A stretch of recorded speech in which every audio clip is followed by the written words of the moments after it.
안녕하세요, 축수저입니다. 오늘은 대한민국 대표팀의 2차전 상대인 멕시코전 프리뷰입니다. 프리뷰에 들어가기 앞서 살짝 이야기를 해보자면 확실히 팬들의 분위기는 1차전과 사뭇 다릅니다. 1차전에서 우리나라가 비단 승리한 것뿐만 아니라 준비를 너무나도 잘해오면서 체코를 압도하는 경기력으로 승리했기 때문에 더욱 기대하는 팬들이 많은 분위기죠. 게다가 이번 멕시코전을 승리한다면 조 1위가 거의 확실해 보이기 때문에 더 기대되는 경기라고 볼 수 있겠습니다. 말이 나온 김에 멕시코전을 앞두고 경우의 수를 살짝 살펴보겠습니다. 만약 우리나라가 조 1위로 32강에 진출할 경우 C, E, F, H, I조 3위 팀과 경기를 치릅니다. 각 조의 유력 팀을 살펴보면 C조의 스코틀랜드, E조의 에콰도르, F조는 일본 혹은 스웨덴, H조는 사우디 혹은 카보베르데, I조는 세네갈 혹은 노르웨이가 맞대결 상대가 될 확률이 높죠. 상황에 따라서 32강 한일전이 펼쳐질 가능성도 존재한다는 건데 그렇게 되면 정말 피 튀기는 경기가 되지 않을까 싶네요.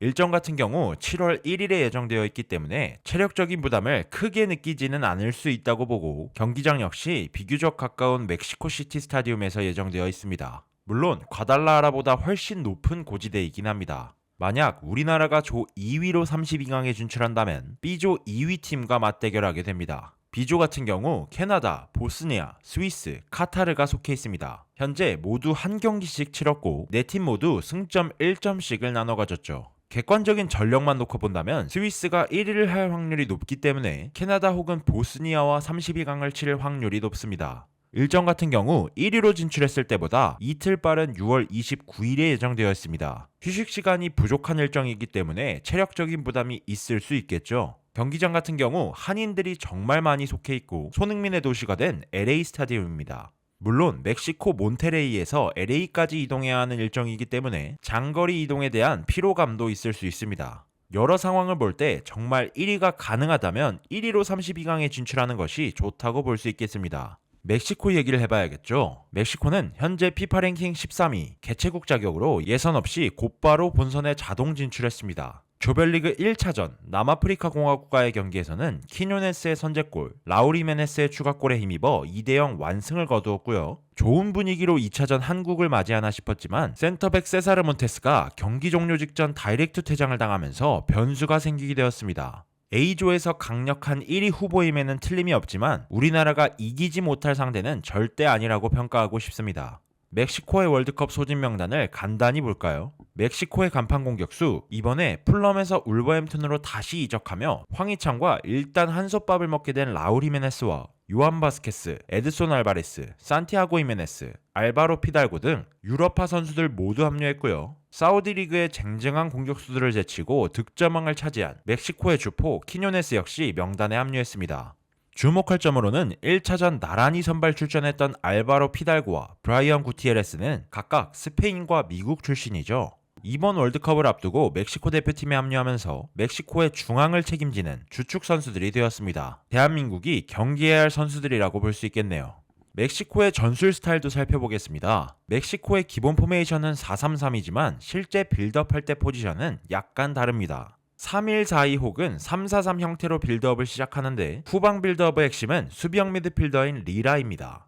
일단 멕시코는 후방 빌드업 시 변형 백스리를 만들어 빌드업하는데 왼쪽 풀백인 가야르도는 높게 전진하고 오른쪽 풀백인 레예스는 오른쪽 스토퍼 자리에 위치합니다. 이때 리라는 변형 백스리의 바로 앞에 위치하며 3-1 빌드업 대형을 만들거나 센터백 사이로 내려가며 자신이 변형 백스리의 라볼 피아나 역할을 수행하기도 합니다. 결국 핵심은 왼쪽 풀백인 가야르도가 높게 전진하고 왼쪽 윙어인 키뉴네스는 보다 중앙에서 관여한다는 것이 되겠죠.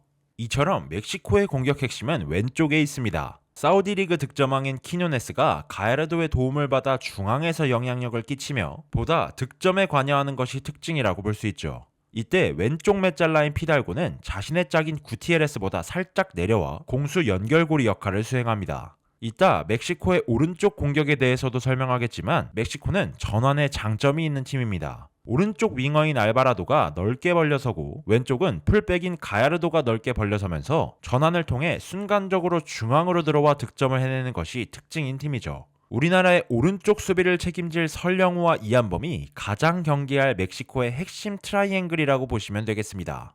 그렇다고 오른쪽이 약하냐? 그렇지 않습니다. 왼발잡이 오른쪽 윙어인 알바라도와 오른쪽 맷잘라인 구티에레스가 있기 때문이죠. 알바라도 같은 경우 클래식한 윙어처럼 넓게 벌려 오른쪽 측면에서 1대1 싸움을 걸고, 그와 동시에 구티에레스는 짝인 피달고보다 높게 전진하면서 하프 스페이스로 침투하는 역할을 맡게 됩니다. 실제로 남아공전 첫 번째 퇴장 역시 구티에레스의 활발한 침투로 만들어낸 것이었죠. 왼쪽 공격을 설명할 때도 이야기했지만 멕시코의 위협적인 전환 공격이나 순간적으로 빠르게 빌드업하는 속공에 유의할 필요가 있습니다. 이처럼 멕시코는 조직적인 스위칭 플레이에 굉장히 능한 팀입니다. 이번 월드컵을 앞두고 멕시코 대표팀에 대한 평가는 2002년 한일 월드컵 당시 대한민국 대표팀과 비슷하다는 평가가 많았죠. 우리나라가 했던 것처럼 합숙 훈련까지 진행할 정도였으니까요. 멕시코의 핵심은 수비를 끌어내고 공간 침투하는 조직적인 움직임입니다. 게다가 순간적으로 속도를 올리며 공격을 진행하기 때문에 속공 상황에서 주의가 필요한 팀이죠. 측면 폭을 벌려주는 알바라도와 가야르도, 그리고 그 사이 공간으로 침투하는 공격수들의 움직임을 잘 확인하는 것이 중요하고, 순간적으로 많은 숫자를 공격에 투자해 마무리까지 짓는 것에 능한 팀이기 때문에 확실한 압박과 볼을 뺏어냈을 때 역습으로 마무리할 수 있는 퀄리티 역시 대한민국 대표팀에게 필요한 부분이라고 생각됩니다. 그렇다고 멕시코 대표팀에게 약점이 없지는 않습니다. 일단 A조 최약체 남아공을 상대로도 꽤 답답한 지공 상황을 보여주었습니다. 남아공이 템백으로 내려 수비할 때 효과적인 공격 장면을 만들어내지는 못했죠. 물론 1차전은 누구에게나 긴장되는 변수라고 생각할 수도 있겠으나, 우리나라가 보여준 체코전 수비 집중력이라면 멕시코의 지공도 충분히 견딜 만한 퀄리티를 갖추고 있다고 보여집니다. 또 멕시코는 풀백이 높게 전진하고 미드필더의 박스 침투도 활발하게 시도하는 만큼 뒷공간 변수도 존재합니다. 특히 중앙 미드필더, 즉 맷잘라인 구티에레스가 침투하면 그 뒷라인인 리라와의 간격이 벌어지는 경우가 있습니다. 우리는 그 공간에서 효과적으로 움직일 수 있는 이강인, 이재성, 이선 라인이 있죠. 그 공간을 적절히 활용한다면 우리나라에게도 충분히 승산이 있다고 볼 수 있겠습니다. 개인적으로 이번 2차전 매치 포인트는 우리나라의 공격 전환 속도입니다. 사실 체코전과 비슷한 매치 포인트죠. 멕시코는 아까도 말했듯이 수비 전환에서 문제를 일으킬 수 있는 팀입니다. 공격 상황 많은 숫자를 투자하기 때문에 더 역습에 취약한 부분도 있겠죠. 게다가 대한민국 대표팀에는 이강인, 이재성, 황인범 등 개인 기량이 뛰어나고 공격 전환 속도를 높여줄 수 있는 퀄리티 높은 미드필더들이 많이 포진해 있습니다.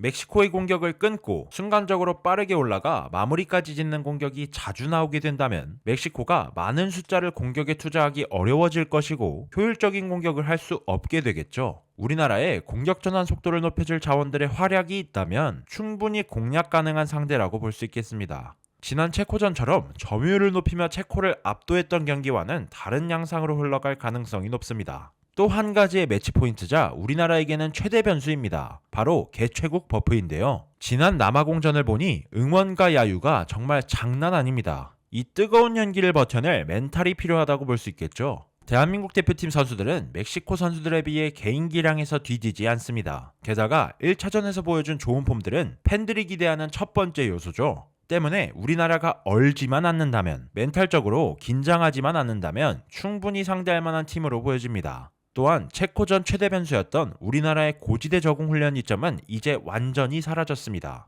왜냐하면 멕시코는 과달라하라보다 훨씬 높은 고지대인 멕시코시티 스타디움에서 1차전을 치렀거든요. 게다가 멕시코 대표팀 선수들은 자신들의 홈이기 때문에 더 익숙한 부분도 있겠죠. 분명 체력적인 부분에서 우리나라보다 멕시코 선수들이 더 앞설 수 있습니다. 우리나라는 오히려 빠른 선제골을 통해 멕시코 대표팀의 홈 이점을 차가운 분위기의 도구로 만들 필요가 있겠습니다.